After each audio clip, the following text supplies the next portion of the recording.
مومنو، اپنے آپ کو اور اپنے اہل و عیال کو اس آگ سے بچاؤ جس کا ایندھن آدمی اور پتھر ہوں گے، اور جس پر تند خو اور سخت گیر فرشتے مقرر ہیں۔ وہ کسی حکم کی جو اللہ ان کو دیتا ہے نافرمانی نہیں کرتے، اور جو حکم ان کو ملتا ہے اسے بجا لاتے ہیں۔ کافرو، آج بہانے مت بناؤ، جو عمل تم کیا کرتے تھے انہی کا تم کو بدلہ دیا جائے گا۔ اور جو لوگ اللہ کی راہ میں مارے جائیں ان کی نسبت یہ نہ کہنا کہ وہ مرے ہوئے ہیں، وہ مردہ نہیں بلکہ زندہ ہیں، لیکن تم کو شعور نہیں۔ اور ہم کسی قدر خوف اور بھوک اور مال اور جانوں اور میووں کے نقصان سے تمہاری آزمائش کریں گے، اور صبر کرنے والوں کو بشارت سنا دو کہ ان لوگوں پر جب کوئی مصیبت واقع ہوتی ہے تو کہتے ہیں کہ ہم اللہ ہی کا مال ہیں اور اسی کی طرف لوٹ کر جانے والے ہیں۔ یہی لوگ ہیں جن پر ان کے پروردگار کی عنایتیں ہیں اور خصوصی رحمت بھی ہے، اور یہی سیدھے رستے پر ہیں۔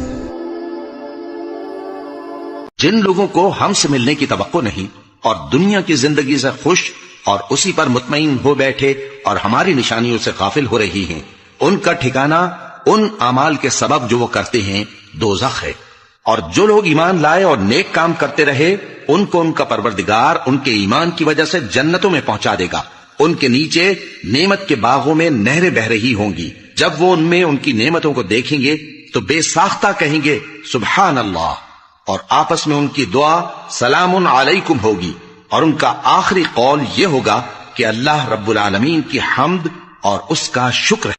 اللہ نے فرمایا کہ اے ابلیس، جس شخص کو میں نے اپنے ہاتھوں سے بنایا اس کے آگے سجدہ کرنے سے تجھے کس چیز نے منع کیا؟ کیا تو غرور میں آ گیا یا اونچے درجے والوں میں تھا؟ بولا کہ میں اس سے بہتر ہوں کہ تو نے مجھ کو آگ سے پیدا کیا اور اسے مٹی سے بنایا۔ فرمایا بس یہاں سے نکل جا، تو مردود ہے اور تجھ پر قیامت کے دن تک میری لعنت پڑتی رہے گی۔ کہنے لگا کہ میرے پروردگار، اچھا تو مجھے اس روز تک کہ لوگ اٹھائے جائیں مہلت دے۔ فرمایا کہ تجھ کو مہلت دی جاتی ہے اس روز تک جس کا وقت مقرر ہے۔ کہنے لگا کہ مجھے تیری عزت کی قسم، میں ان سب کو بہکاتا رہوں گا سوائے ان کے جو تیرے چنے ہوئے بندے ہیں۔ فرمایا ٹھیک ہے، اور میں ٹھیک ہی کہتا ہوں کہ میں تجھ سے اور جو ان میں سے تیری پیروی کریں گے سب سے جہنم کو بھر دوں گا۔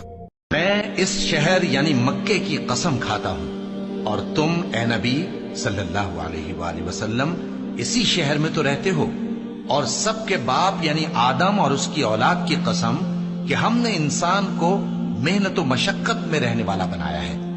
کیا یہ خیال کرتا ہے کہ اس پر کوئی قابو نہ پائے گا؟ کہتا ہے کہ میں نے بہت سا مال برباد کر دیا، کیا اسے یہ گمان ہے کہ اس کو کسی نے دیکھا نہیں؟ بھلا ہم نے اس کو 2 آنکھیں نہیں دی اور زبان اور 2 ہونٹ نہیں دیے؟ یہ چیزیں بھی دیں اور اس کو خیر و شر کے دونوں رستے بھی دکھا دیے، مگر یہ گھاٹی پر سے ہو کر نہ گزرا۔